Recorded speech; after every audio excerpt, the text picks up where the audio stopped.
Eu já ia falar, eu saúdo a igreja com a graça e paz, mas eu não era da Assembleia. Então, graça e paz, igreja. Amém. Louvado seja Deus por essa rica oportunidade. Feliz em estar aqui com vocês. De fato, com a pastora Evelyn, a gente estava tentando alinhar essas agendas aí. Mas o tempo é do Senhor, né? Amém. É Ele quem controla a minha vida, a vida da pastora Evelyn, a vida de todos nós aqui. Aprove a Ele fazer com que hoje fosse um dia oportuno para que nós estivéssemos juntos. Amém. Então eu conto com a misericórdia dEle para alimentar primeiro a mim, como já tem feito, o estudo dessa mensagem, e também a vocês. Glória a Deus. Quem está feliz aqui com o mundo onde está inserido? O mundo tem agonizado. As coisas estão muito difíceis. A apostasia chegou para muitos. Temos vivido em muitos ambientes do caos.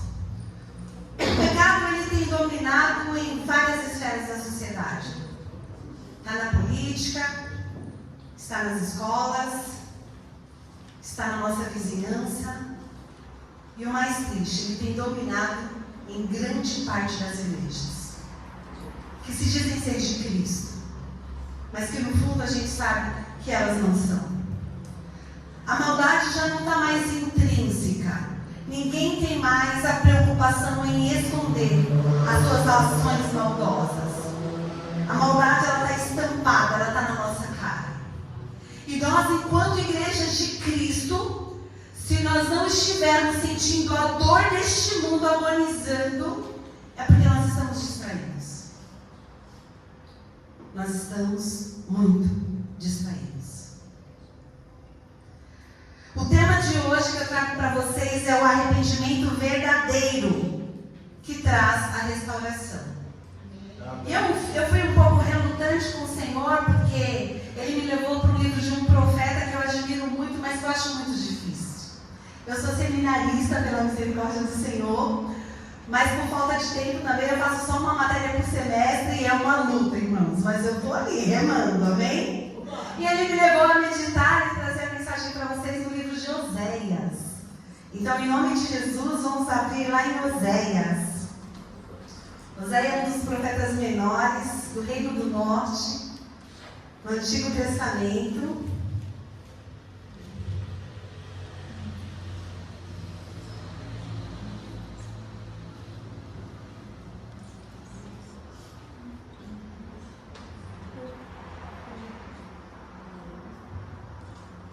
Esse livro foi escrito há mais ou menos 750 anos antes de Cristo, e o cenário aqui era de muita opressão. Samaria tinha sido destruída pelo Império Assírio, e o alvo deste livro é o povo escolhido, o povo separado do Senhor, Israel. E o propósito do livro é que, através da vida do profeta, o Senhor mandaria uma mensagem para o povo de Israel. Era a revelação dos sentimentos e dos mistos entre amor e ira do próprio Deus em direção ao povo. É uma mensagem que traz esperança no final do livro, mas que do início do primeiro capítulo até o capítulo 13 é muita desesperança, muita tristeza e desobediência do povo de Israel. Oséias ele usa muitas metáforas e simbologias, mas nós vamos nos deter nas mais simples. E duas são as principais, que é sobre o casamento e o adultério. Oséias ele mostra a profundidade do amor de Deus, um amor que é incondicional. Por mais que Israel desobedecesse, Israel pecasse tanto, Israel idolatrasse, ainda assim, ainda que irado, o amor de Deus não era anulado por este povo. E é isso que o profeta vai tentar nos mostrar no decorrer do livro. Nos primeiros capítulos eu vou dar uma visão bem panorâmica, tá? Só para a gente poder se acentuar no capítulo que o Senhor quer trabalhar conosco nesta noite. Então, no primeiro capítulo nós temos o casamento de Oséias com Gomer, que é a prostituta, que metaforicamente o Senhor usa o adultério de Gomer para mostrar como que o povo de Israel estava adulterando, estavam se prostituindo. E aí vamos lá no versículo 2 para vocês acompanharem junto comigo? Todo mundo achou Oséias? Amém. Quem não achou, falar misericórdia. Opa, ainda não consegui. Capítulo 2, versículo 8 diz assim: ela não reconheceu que fui eu que lhe dei o trigo, o vinho e o azeite. Fui eu que lhe multipliquei a prata e o ouro que eles usaram para Baal. Versículos 11, 12 e 13 agora. Farei cessar toda a sua alegria, as suas festas, as festas de lua nova, os seus sábados e todas as suas solenidades. Devastarei as suas videiras e as suas figueiras, das quais ela diz: este é o pagamento que recebi dos meus amantes. Farei com que virem mato, e os animais selvagens as devorarão. Versículo 13.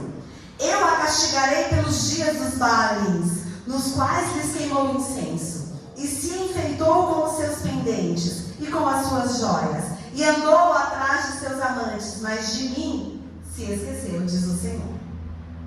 Vamos dar um pulo lá para o capítulo 4. Vamos virando as páginas.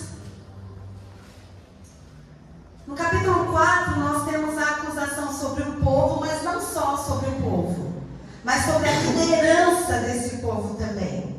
Capítulo 4, versículos 1, 2 e 6.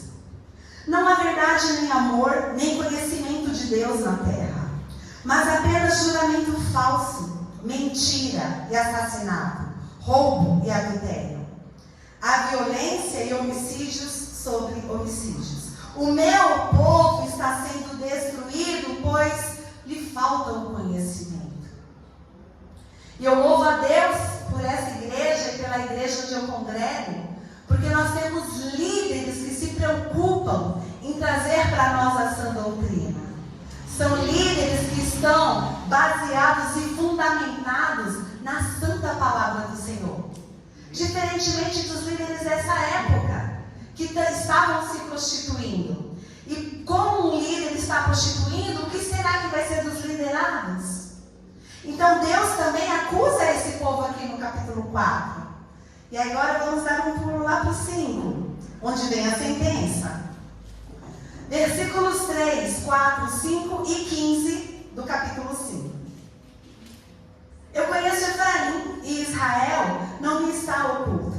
Porque você, Efraim, se prostituiu e Israel está contaminado. Versículo 4.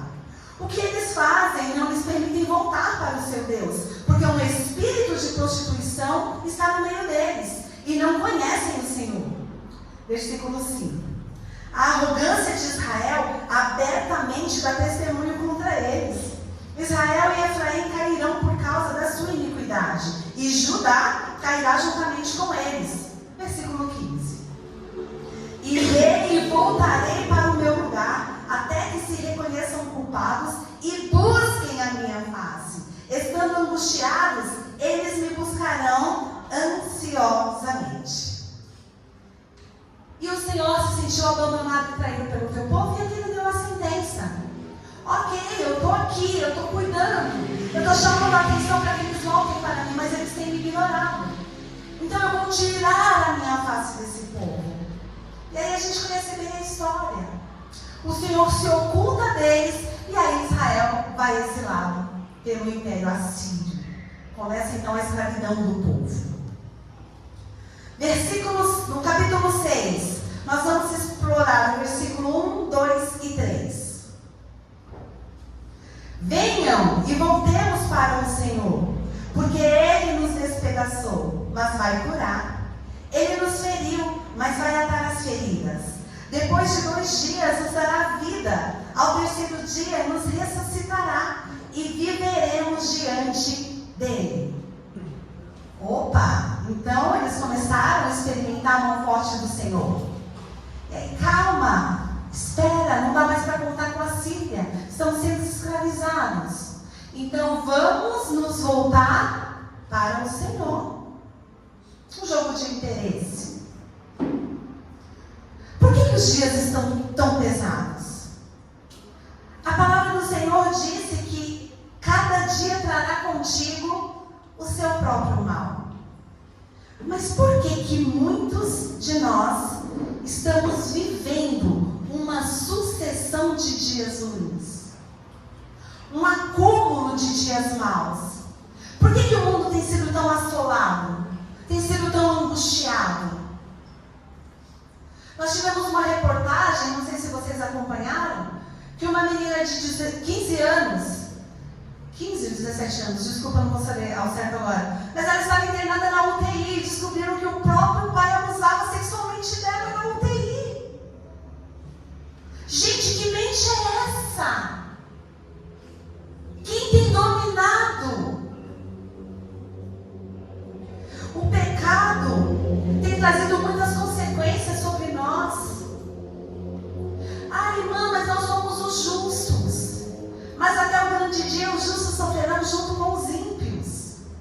Precisamos estar em constante alerta. E de tempos em tempos reconhecer a nossa culpa, nos arrepender, jogar a nossa cara no pó e falar: Senhor, tem misericórdia de mim. Assim como Davi fez. Errado, miserável. Senhor, reconheço a minha culpa. Devemos reconhecer a nossa miserabilidade. Mas apelar para a misericórdia de um Deus que sim é misericordioso. Amém. Glória a Deus. E isso fará toda a diferença. A igreja do Senhor, eu e cada um de vocês, fomos chamados para fazer a diferença. Amém. Conhecer a Deus, avançar neste conhecimento, ter um relacionamento íntimo e profundo com Ele, vai nos capacitar para passar todos esses dias maus como filhos de Deus. Amém. Glória a Deus. Filhos protegidos, ancorados nas promessas que outrora Ele já nos fez. Amém, igreja? Um arrependimento verdadeiro é esse, que quando nós pecamos por acidente, porque crente peca, sim, mas por acidente, amém? Amém. Tudo que passar disso é procedência maligna, já vamos orar, amém? Amém. Mas o crente pegou por acidente, ele já começa a se contorcer, ele começa a sentir dor, vergonha, ele se olha no espelho, o Espírito Santo fala: opa, tem uma manchinha aqui. As vestes que eram mais alvas que a neve já não estão. E a gente corre com a cara pro pó e pede perdão. Isso é crente, isso gera arrependimento. Amém. E aí nesse versículo eles falam: vamos correr e voltar para o Senhor, porque Ele vai nos curar, Ele vai cuidar, Ele nos ressuscitará. E esse ressuscitará aqui sim faz uma menção para o evento cristológico lá no futuro. Porque o apóstolo Paulo usou esse versículo como referência. Lá na primeira carta aos Coríntios, capítulo 15, 4, ele cita este exemplo como evento cristológico. Só que o que a gente não pode esquecer é do fator histórico deste versículo. Porque esse povo estava vivendo a escravidão imposta pelo Império Assírio. E eles se prendem então numa promessa aqui, que o Senhor, o Deus de Israel, os libertaria até o terceiro dia. Irmã, como viveremos diante do Senhor? Israel deveria saber disso. Israel foi a nação separada para abençoar todas as nações. Israel deveria ser o modelo padrão para se multiplicar. Mas Israel falhou. E a partir de agora, a partir deste tempo, nós vamos viver no Senhor. Eles vão precisar aprender, reaprender como viver no Senhor. Miqueias 6,8 diz pra gente: Ele já mostrou a você o que é bom. E o que o Senhor pede de você? Que pratique a justiça, ame a misericórdia e ande humildemente com o seu Deus. Israel estava totalmente oposto de tudo isso. Nós sabemos o que é bom. Nós sabemos que temos que andar humildemente com este Deus. No versículo 3, que é um versículo clássico: conheçamos o Senhor, esforcemo-nos por conhecê-lo. Tão certo como nasce o sol, Ele aparecerá, virá a nós como as chuvas do inverno, como as chuvas de primavera que regam a terra. E sim, esse versículo é lindo e devemos sim estar fundamentado neles. Mas esse versículo, neste contexto, estava sendo usado como ironia. Israel diante de tanta luta que estava passando. Tá bom, então vamos prosseguir, vamos seguir e conhecer a Cristo. Mas sem uma conversão verdadeira de coração. Hoje, a gente usa esse versículo como uma propulsora para nos incentivar a estudar mais, a meditar mais, a buscar mais o Senhor. Quem é Deus? Quais são os seus atributos? Quais são os atributos que são só dele? Que ele não divide com o Filho, nem com o Espírito Santo? Quais são os atributos dos três? Isso tudo é intimidade que nós conseguimos buscar nas Sagradas Escrituras. Ai, irmã, mas não gosto muito de leitura. Irmão, então vamos orar pela misericórdia. Porque aprove ao Senhor querer se revelar através das Sagradas Escrituras. Amém. Lá na Batista Ágape tem um monte. E não é falando mal da minha igreja, porque eu sou presbítera, então cabe a mim também guiar esse povo. Não gosto de leitura, mas não gostava. Isso é passado, irmão, em nome de Jesus. Amém. Vamos orar agora. Amém. Porque o Senhor escolheu se revelar através da escrita. Amém. Amém. Leitura na veia. Oh, glória. De preferência de manhã, à tarde e à noite. Amém. O Salmo 34:8 diz assim: provem e vejam que o Senhor é bom. Bem-aventurado é quem nele se refugia. Aleluia. Provem e vejam que ele é bom. Glória. Mas olha só, esse Deus é tão maravilhoso que partiu dele próprio querer se revelar a nós. O próprio Senhor, em Eclesiastes 3, diz que ele colocou o desejo da eternidade no homem, sem que este saiba o cumprimento de todas as coisas. Então esse vazio que muitos lá fora estão buscando preencher se chama Jesus Cristo. Se chama Deus Pai. Amém. Se chama Deus Espírito Santo. Amém. Se chama peregrinação até a Jerusalém Celestial. Amém. Nós já temos este privilégio da revelação. Aleluia. E temos isso porque Ele é bom. Amém. E quais são os efeitos de conhecer a esse Deus? A primeira coisa é a transformação espiritual, irmãos. Antes, assim como esse povo do mundo, nós estávamos mortos. O Pai aprove a Deus nos atrair pelo seu amor, que é incondicional, e se revelar a nós, nos tirando das trevas e nos transportando para a maravilhosa luz, tirando-nos da morte da carne e nos levando para a vida em espírito. Que essa carne vai morrer, mas espiritualmente viveremos com Ele na eternidade. Glória a Deus, aleluia. Há também a transformação moral. Vamos fazer uma linha do tempo, de quando você foi chamado até hoje. Quem é você? Por quais mudanças a sua identidade passou? Você ainda tem crise de identidade? Não importa se você se converteu há 3 meses, 3 dias ou 30 anos. É impossível nós sermos expostos a um Deus que é tão santo, a algo tão sagrado e não haver transformação moral nas nossas vidas. É impossível.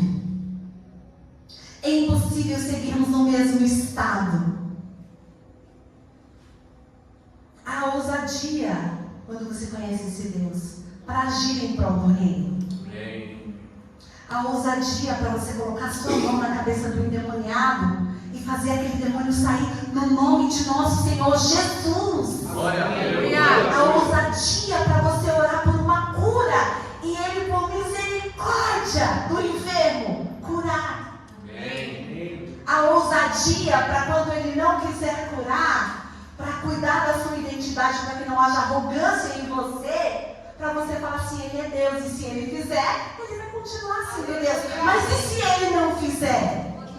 Não muda o estado. Ele vai continuar sendo Deus. E ter fé hoje é ser ousado. Acreditar no que não se pode ver, no que não se pode pegar. E sim, nós somos loucos. E eu adoro ser louca. Eu numa editora cristã e pasme, eles me chamam de bitolada. Eu falei, adoro ser bitolada. Está agregando para o meu espírito. E é isso que importa. Os efeitos de conhecer esse Deus é que você vai olhar para os seus pastores e vai entender que há um supremo pastor. E que esse bom pastor os chamou para guiar este aprisco. Amém. Aleluia. E vocês vão confiar na direção que eles têm. Amém. Porque vem do trono celestial. Glória a Deus. Aleluia. O bom de conhecer esse Deus é que vocês vão entender qual é a perfeita relação de paternidade. Vocês vão poder desnudar o coração de vocês, sem ressalvas. Ser quem vocês são de fato, porque Ele os criou. Aleluia. Foi Ele quem fez você. Glória a Deus. Então você vai poder chegar aos pés do teu pai, do teu bom pastor, e se desnudar, e chorar, e sorrir.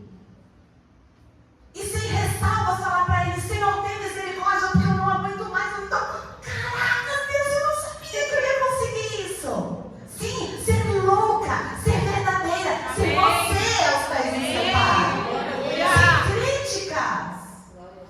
Aleluia. Colossenses 1:10 diz, dessa maneira poderão viver de modo digno do Senhor, para seu inteiro agrado, frutificando em toda boa obra e crescendo no conhecimento de Deus.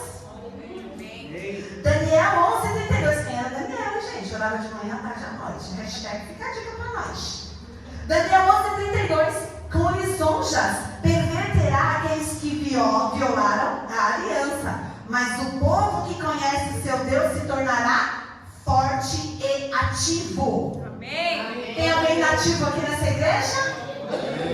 Lá na água eu uso esse termo rapidinho. Ai, o que eu posso ajudar, irmão? Mas sobre isso. Provérbios 9:10 diz assim: o temor do Senhor é o princípio da sabedoria. Conhecer o santo é ter entendimento. Sabedoria, discernimento, força, atividade. Amém. A fonte perfeita é o conhecimento de Deus. Tudo aqui, ó, na nossa mão. Esse desejo que Ele colocou da eternidade em nós era justamente para nós procurarmos encontrá-lo. Em algum momento, todos aqueles que forem deles se ajuntarão. E nós fazemos parte disso. Nós já fomos alcançados. Então, o que nós precisamos fazer? Seguir o processo. O processo é reconhecer o Senhor como nosso Senhor e Salvador. Jesus Cristo que veio em carne. Amém. Nosso Redentor, nosso Salvador, pagou o preço por nós na cruz do Calvário. Reconhecendo a soberania de Deus na nossa vida, nós não podemos o quê? Retroceder. Siga na luz daquilo que você já alcançou. Cada sermão que é dado aqui em todo domingo, em qualquer culto, qualquer oportunidade onde a palavra do Senhor está sendo exposta, é uma rica oportunidade de aprendizagem. Amém. Então, cada coisa que você aprendeu, pratica. Amém. Não retroceda. Amém. Avante. Amém. Ele fala aqui também, ó, avançar em conhecê-lo. Amém. Ah, tem um curso básico teológico na igreja? Vou fazer. Opa, tem um AEPT de sábado? Vou fazer. Ah, vai ter um teatro? Vou fazer. O pastor vai pregar? Vou para lá. Ah, todas as oportunidades são ricas. Crescendo a gente no entendimento de quem Ele é. Gênesis 1:1 diz que no princípio Ele criou os céus e a terra. E a terra já o apresenta como Criador. O Criador de todas as coisas. A suprema divindade, o nosso alvo de adoração. O nosso paizinho. O nosso amigo. O Deus Consolador. O Deus que é amor, o Deus que é puro. Eu e você precisamos nos alimentar do alimento físico para vivermos. Nós dependemos da destra poderosa do nosso Deus para nos sustentar. Ele é autossustentável. Ele não depende de nada nem de ninguém. Antes que o haja luz houvesse, Ele já era. De eternidade a eternidade, Ele é Deus. Ele é soberano, Ele é imutável, Ele é perfeito. Onipresente, onisciente, onipotente. O Deus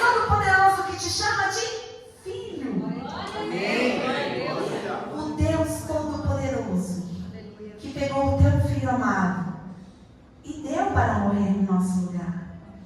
É esse Deus que fala para você: vem me conhecer.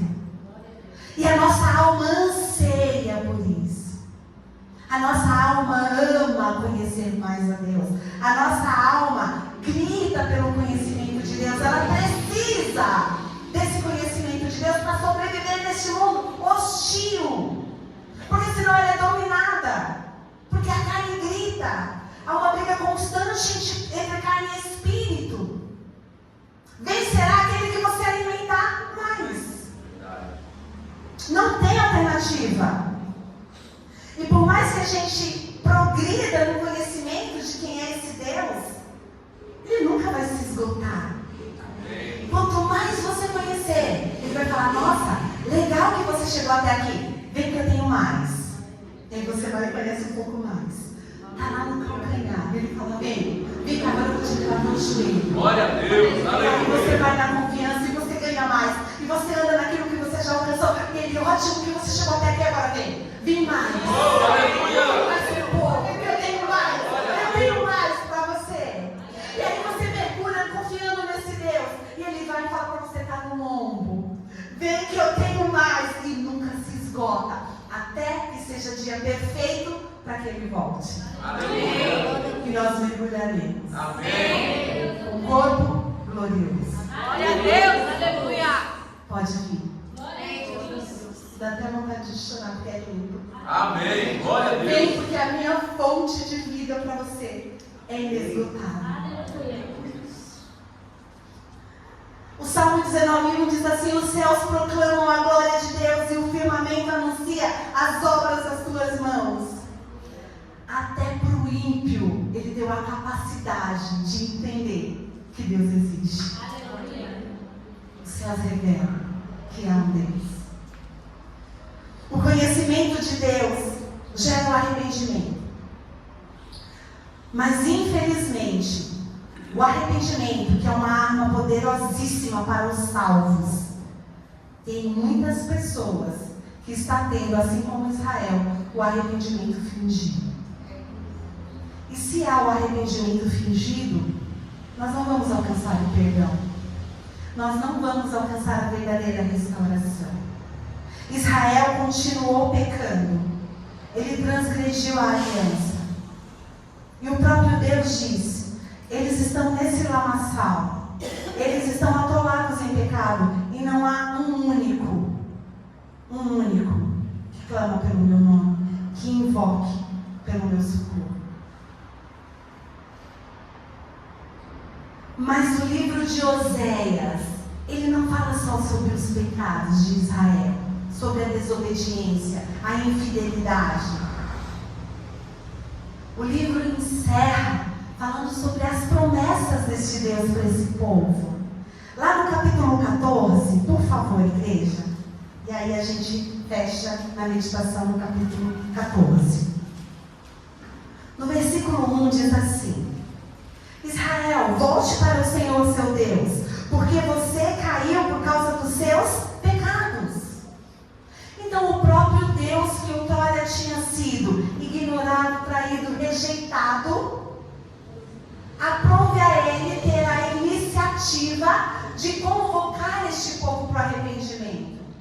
E além de convocar esse povo para o arrependimento e para a restauração, ele coloca no coração desse povo o anseio pelo perdão, o anseio por essa restauração, o anseio por se converter. Na segunda carta aos Coríntios 5,18 diz assim: tudo provém de Deus, que nos reconcilia consigo mesmo por meio do seu Filho. Até a nossa reconciliação tem que partir dele. Amém. Até para sermos perdoados, nós dependemos dele. A cegueira de Israel, o proceder pecaminoso, jamais deixaria que eles tivessem essa iniciativa de restauração. É impossível. Seria um arrependimento fingido. Seria uma ação por impulso, uma intenção por impulso. E tudo que nós fazemos por impulso não se sustenta. Quantos de nós no âmbito do louvor, que sim, nos leva para uma outra esfera de adoração. Muitas vezes, depois de 30, 40 minutos de oração, ou quando o irmão vem contar sobre algum problema que está passando, por impulso, nós fazemos promessas que a gente nem calcula se de fato a gente vai conseguir cumprir. Nós somos levados por impulso a prometer coisas que depois nós precisaremos sangrar para conseguir honrar com a nossa palavra. Por impulso você gasta no cartão de crédito, então não é um gasto saudável. Por impulso você peca. Por impulso você diz sim quando era para dizer não. Por impulso você vai num local onde não era para você ter ido. Por impulso você vai na direção contrária àquela direção que o Senhor já te mostrou. O impulso nos faz errar. O impulso nos faz pecar. O impulso não sustenta as coisas boas e saudáveis da nossa vida. Cuidado com o impulso. Tira do lado emocional do cérebro e traga para o lado racional. Amém. O Senhor nos pede um culto racional. Todas as decisões que formos tomar, as espirituais, elas precisam ser pautadas pelo nosso racional, para não corrermos risco de errar. Israel fez alianças com o povo estrangeiro. O povo pegou o dom que Deus deu e começou a construir deuses. E nesses próprios deuses que eles construíam, eles se prostravam e prestavam cultos.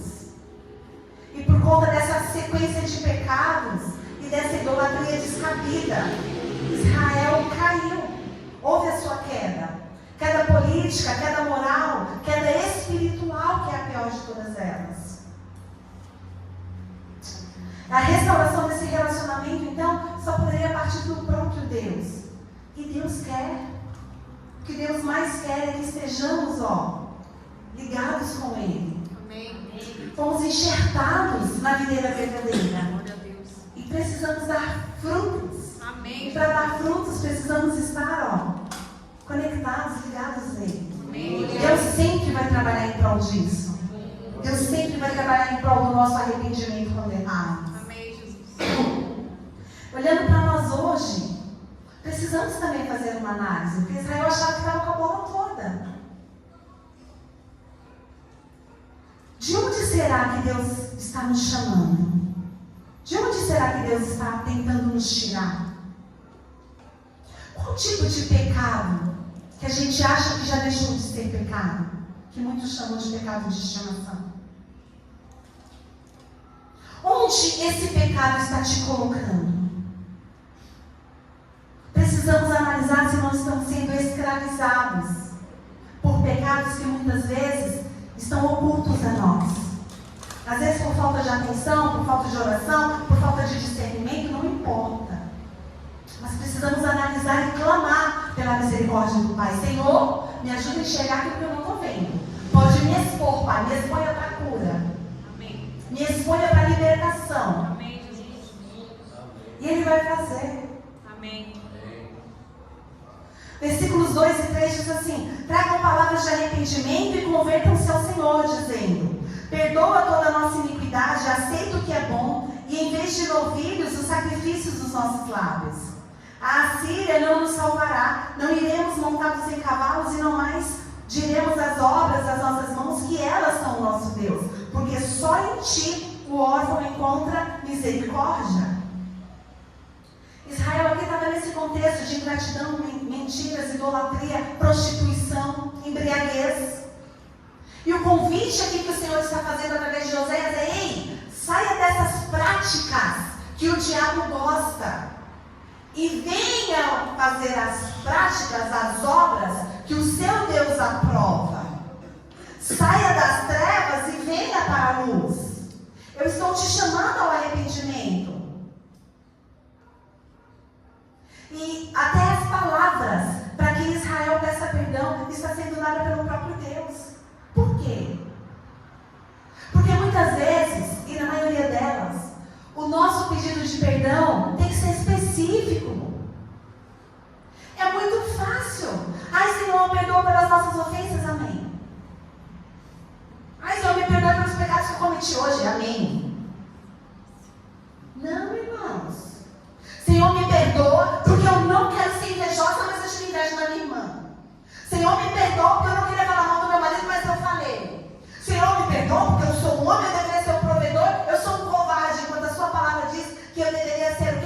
corajoso, forte.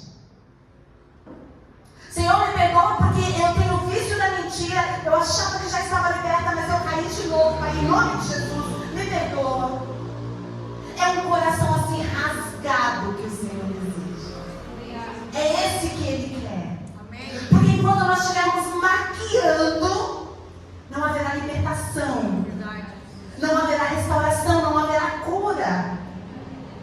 Então sim, nós temos que rasgar, falar exatamente o nome do pecado que nós cometemos e pedir força para Ele. Senhor, me dá força para que eu não caia mais. E ter fé e lutar para que você não caia mesmo.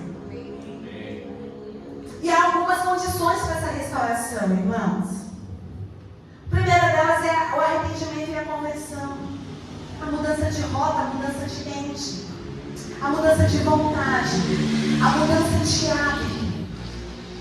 Israel entendeu que só existia um Deus. E a esperança deles tinha que estar neste Deus. O arrependimento, a conversão não envolve só o desejo, a vontade de fazer. Mas é principalmente a ação em fazer. Nós precisamos agir. Tem que ter também um pedido de perdão. Quando você pede perdão, você se humilha. Você reconhece que você está errado. Você reconhece que você está em pecado. E o mais lindo é que quando você está em relacionamento com esse Deus que é bondoso, que é amoroso, a pessoa que é alvo da sua libertação no perdão, ela vai ver a transformação genuína em você. E você vai ganhar uma alma. Porque se não houver um relacionamento com o Senhor, e ainda assim eu te peço um perdão vazio, é remorso. De nada vale, porque nós somos ruins. Eu não dou 10 minutos, a gente vira e peca de novo. E provavelmente o mesmo pecado. Porque é nosso ponto fraco, a gente vai ficar caindo naquilo. Até que a gente seja liberto. Então sim, seja humilde. Jesus Cristo não tinha pecado, Ele foi exposto. Por mim e por vocês. Então, Senhor, me exponha. Me ajude a vencer esse pecado. A adoração tem que ser sincera. É outro processo. A adoração começa lá, como diz Mateus, dentro do teu quarto, fecha a porta. Se rasga para Ele, se entrega para Ele. Peça perdão primeiramente a Ele. Qualquer pessoa que você tenha pecado, que você tenha errado, primeiramente você feriu a Deus. Então Ele também é alvo do teu perdão. E depois essa pessoa, o Senhor fala e ensina Israel: eu não quero mais os novilhos, o sacrifício com novilhos. Eu quero o sacrifício com os lábios, o sacrifício verdadeiro, o sacrifício de adoração. Não importa só os ritos, que são lindos e faz parte do culto. O louvar, o batizar, a Santa Ceia do Senhor, são ritos maravilhosos e eles são necessários. Mas se você não tiver relacionamento íntimo com o alvo desses ritos, é só religiosidade. Verdade. Não adianta eu varrer a casa do Senhor. Não adianta eu tocar na bateria ou estar aqui na exposição da palavra. Tudo isso é lindo. Tudo isso soma para a comunhão e para a assembleia. Mas primeiramente é a minha comunhão íntima com o alvo desses ritos. Amém. E aí sim, nós seremos como brasas vivas. Amém. Queimando, avançando o reino deste lugar. Amém, igreja? Amém. E por fim, é necessário ter um rompimento com as alianças erradas. Irmãos, cuidado com as alianças, cuidado com a sociedade. Cuidado com amizades com ímpios. Em nome de Jesus, a aliança é algo muito poderoso para o Senhor, é algo muito valioso. Israel aqui, o que aconteceu com ele? A confiança dele estava nos assírios. Aí quando a coisa apertava com os assírios, ele corria para os egípcios. A coisa apertava com os egípcios, eu vou me dobrar para os falsos deuses. A confiança de Israel estava sendo depositada Foi por isso que desembocou onde foi, que eles foram escravizados, foram exilados. Israel não mais vai se prostrar em outros deuses, para outros ídolos. Porque agora ele tem sim um Deus que é alvo da sua adoração. E conosco não pode ser diferente. E a nossa idolatria não precisa de uma escultura de imagem. Às vezes a nossa idolatria está no nosso filho, está no nosso cônjuge, está no nosso trabalho. Eu tive que tomar uma decisão muito radical lá com a editora, no meu trabalho. Porque eu estava numa fase que era, irmãos, de aeroporto a aeroporto, viajando pelo Brasil todo. E sim, irmã, isso é um privilégio no Senhor. Claro que é, mas tudo que é demais, irmão, perde o equilíbrio. Eu falei, não, eu surtei. Tem mais ou menos 1 mês e meio, eu surtei. Eu falei, não dá, não consigo. O meu primeiro chamado é o meu esposo, o meu filho. Eu tenho um filho de 16 anos.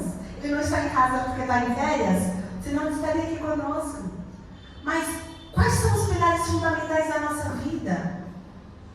Todos eles estão equilibrados, principalmente para nós que somos mulheres. O quanto somos cobradas. E olha, facilmente podemos ser roubadas. O tempo está abreviado. Assim como está abreviado para nós que andamos na luz, também está abreviado para quem anda nas trevas. O capeta não brinca de ser capeta. Então vence uma proposta com uma aparência de boa, e quando você se percebe, você está numa armadilha. Nossa, já fui aqui mais escutos de quinta. Pastor, a escala da pregação, olha, nesse mês não consigo. Opa! Tem alguma coisa errada. Mas você vai perder quase 50% do seu salário. Não tem problema. Eu preciso voltar para o estágio inicial e entender. Opa, vai lá e volta. Onde foi que você caiu? Onde está o seu pecado? De qual lugar o Senhor está te chamando para voltar? Buscar primeiro o reino de Deus. E todas as demais coisas lhe serão acrescentadas. Amém. Não é o oposto. Eu não posso dedicar 14 horas do meu dia para o trabalho. A não ser que eu tenha clareza que o Senhor está me chamando para essa missão por um determinado tempo. A não ser que haja um propósito claro dele nisso. Caso contrário, você está idolatrando o seu trabalho. A idolatria em amizades, a idolatria em pastores, a idolatria em nós mesmos. Onde está o nosso coração? Essa análise vai nos ajudar a não cair na disciplina. Porque se nós não melhorarmos, se seguirmos errantes, por amor o Senhor vai nos corrigir. O Senhor é um Deus de amor. O amor do Senhor é incondicional. Mas o perdão dele não. A salvação dele não foi incondicional. Foi um preço muito alto pago por mim e por você. A gente não pode andar de qualquer jeito. Versículos 4 e 5, quase acabando, irmãos.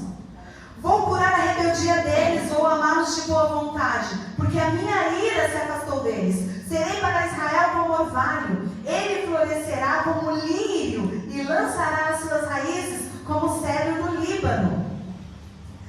Oséias já expôs, desde o capítulo 1 que nós lemos até o capítulo 13, as lutas que Israel teve que passar, os aguilhões que prendiam esse povo, a escravidão. Só que agora ele começa a falar das promessas do Senhor para esse povo, as promessas que serão cumpridas após a restauração. E o próprio Senhor aqui, na primeira pessoa, ele fala através de Oséias: eu vou curar o meu povo.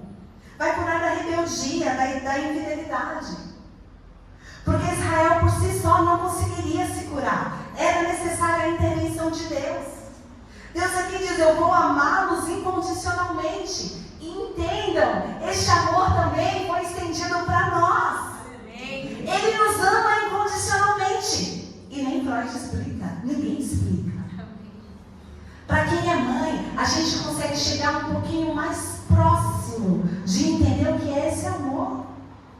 Mas Mas ainda assim nós estamos muito longe e nós não vamos conseguir entender. Só quando fomos aperfeiçoados e estivermos na eternidade com Ele. E ainda assim haverá uma eternidade para Ele se revelar. Este amor vem dele próprio. É alvo dele, nasce dele. Independe de mim e de você. Independe do que a gente possa fazer. Não é por merecimento. Ele quis e ele amou. É um amor que é incondicional. E ele diz aqui que ele será como um orvalho. Deus traz vida, Deus traz restauração. O que o orvalho é para o deserto, Deus é para o povo de Israel, Deus é para nós. Amém. E falando um pouquinho do orvalho, ele chega sem alardes, ele chega manso, ele chega calmo. Ele não faz barulho, mas ele renova, ele traz vida. O que é o orvalho no deserto? Imagina aquela planta murcha. O orvalho cai e ela volta a ter vida. Tudo muda, ela é revigorada. E Deus diz que será como um orvalho para Israel. E essa promessa se estende a nós. O orvalho cai à noite, cai na madrugada. Quantas noites sombrias já passamos? Quantas noites em crise? No auge de um problema, no auge de uma preocupação. E aí vem o Senhor como bálsamo, como um orvalho caindo. E aí sopra no teu ouvido Ele. Não é para a morte, é para a vida. Eu estou aqui para te revigorar. E aí do nada surge uma força que você pensa que não sabe de onde vem. Você sabe. Aleluia. Vem do teu Pai. Glória a que está te Deus. visitando no momento da aflição. Porque Ele tem uma aliança contigo. E assim como o orvalho cai do céu, é de lá que vem o nosso alento, é de lá que vem o nosso socorro. Glória a Deus. É de lá que vem Deus. Salmo 121, 1:2 diz assim: eleva os meus olhos para os montes, de onde me virá o socorro? O meu socorro vem do Senhor, que fez o céu e a terra. Que em nome de Jesus esse orvalho seja abundante na vida de vocês. Amém. Amém. E no discorrer de todo o livro, Oséias vai falando sobre Israel, sobre a tristeza que Israel estava causando neste Deus. Mas Deus ainda assim amou Israel e decidiu resgatar Israel, restaurar Israel. Israel não conseguiria sozinho, assim como nós também não conseguiremos sozinhos. Se livrar de um pecado não dá sozinho, mudar o ambiente onde a gente vive não dá sozinho. Por isso que o Senhor preza a nossa comunhão. A igreja de Cristo precisa se fortalecer unida. Amém. E nós avançaremos o reino dele nesta terra. Amém. Nós venceremos as trevas, sim, porque Amém. onde a luz chega, as trevas batem em retirada. Amém. O Senhor Jesus Cristo não está em luta, nosso Deus não está em luta, eles já são vencedores. Amém. Aleluia. E nós representamos, sim, o time de vencedores. Glória a Deus. Aleluia. Versículos 6 e 7 diz: os seus ramos se estenderão e seu esplendor será como o da oliveira e sua fragrância como a do cedro do Líbano. Os que se assentavam à sua sombra voltarão, serão vivificados como o trigo e florescerão como a videira. A sua fama será como a do vinho do Líbano. E olha aí uma metáfora botânica. O Senhor é maravilhoso, Ele está usando os recursos da época. Israel vivia num contexto rural. Para eles fazia todo sentido. Então o Senhor começa a comparar Israel com as melhores características das melhores plantas que estavam ali no Líbano, no entorno deles. E aí o Senhor diz: você florescerá como o lírio. E a pastora hoje abriu o culto falando sobre os lírios.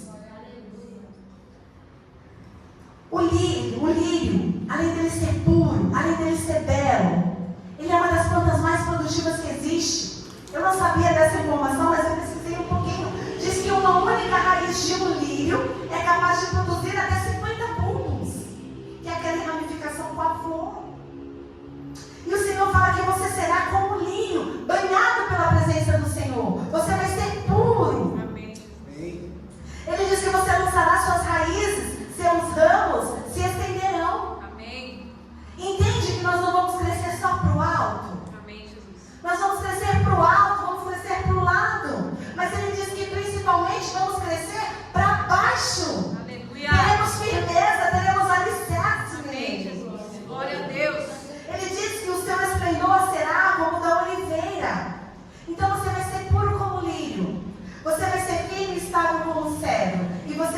título dela como a oliveira. Glória a Deus. Diz que a oliveira, ela vive por muitos e muitos, e põe muitos anos aí, gente. Porque às vezes a árvore está com aparência de morta, mas ela começa a florescer e dar folhas e dar fruto. E é isso que ele está dizendo. Sabe esse vale que você está passando?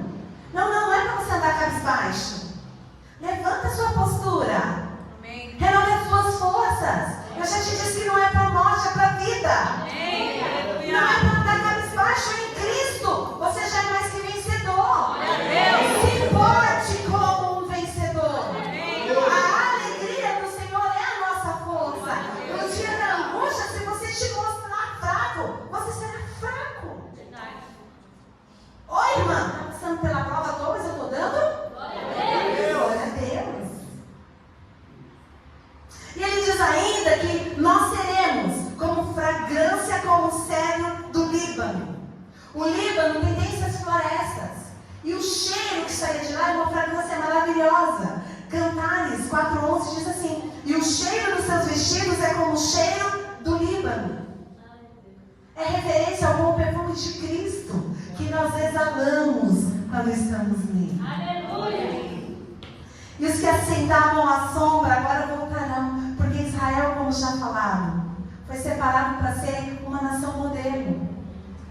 Mas no meio do pecado, naquele lamaçal, não tem como ser bênção. Mas depois da restauração, sim, Israel será uma bênção para todas as nações. E também é assim conosco. Após sermos transformados pelos valores cristãos, nós precisamos nos encontrar em oração contínua. Nós vamos descobrir que o maior problema não está no meu próximo, mas está em mim. E enquanto nós não tivermos a visão celestial, isso é quase impossível. Mas sim, o problema sou eu. Então vamos começar a resolver por mim. O problema é você. Então comece a resolver por você. E aí você vai se pegar orando pelo seu próximo por cura para ele, por prosperidade para ele. Amém. Ao invés de ser peso para o seu cônjuge, ser peso para o seu chefe, ser peso para a sua igreja, ser peso para a sociedade, você vai ser sinônimo de alívio para todos eles. Amém. Você vai representar refrigério e não mais peso. Amém. Porque o jugo do Senhor é leve, o fardo dele é leve. Aleluia. No Senhor nós somos leves. Aleluia. Versículo 8. Olha, Efraim, que tenho eu a ver com os ídolos? Sou eu que ouço as suas orações e cuido de você. Eu sou como cipreste verde, de mim procede o seu fruto. E de novo o Senhor traz a idolatria para o confronto. Falando assim, eu já fiz todas essas promessas para você. Mas ei, esquece os seus ídolos. Sou eu quem te ouço.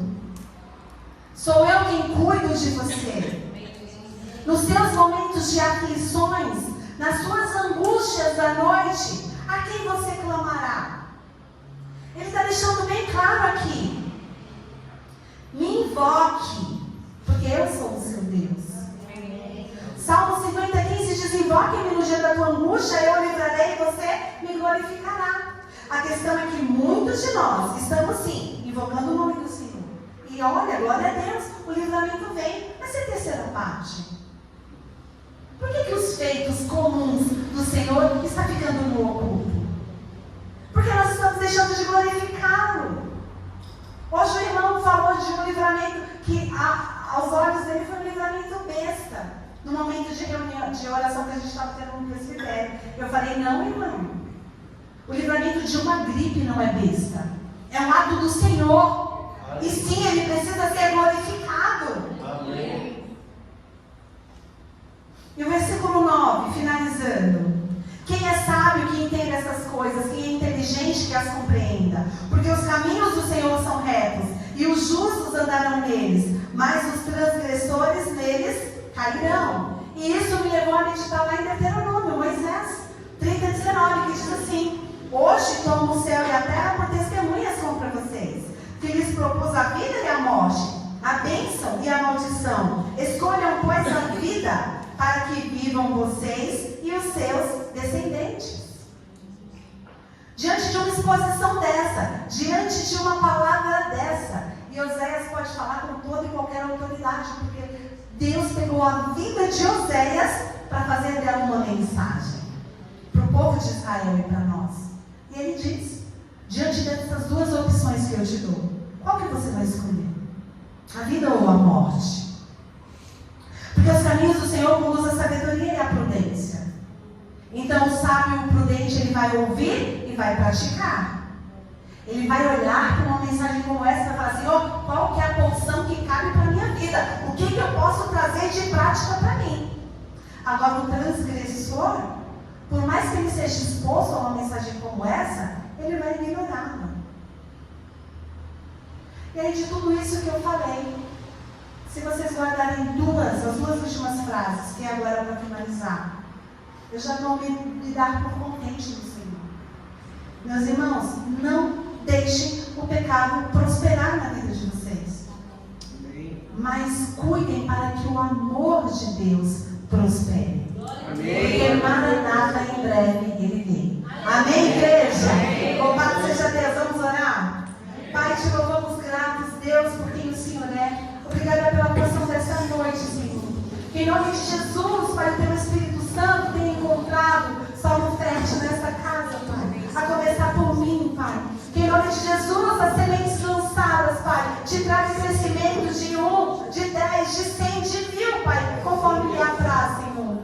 Que sim, as tuas promessas se cumprem em nós. Que possamos ter a fragrância de Cristo, exalar o bom perfume do teu Filho, por onde quer que o Senhor nos leve, Deus. Pai, eu te peço para que o Senhor nos guarde de todo o mal, Senhor. Livra-nos, Pai, da cilada do maligno e nos dê discernimento, Pai, para estarmos firmes, Pai, na rocha que é a eternidade contigo, Senhor. Nós somos gratos por tudo que o Senhor já se revelou a ser, Senhor, e por tudo que o Senhor ainda vai se revelar a nós. No nome de Jesus que oramos, é no nome dele, Pai, que clamamos, e é só nele, Pai, que esperamos. Amém. Amém. Glória a Deus.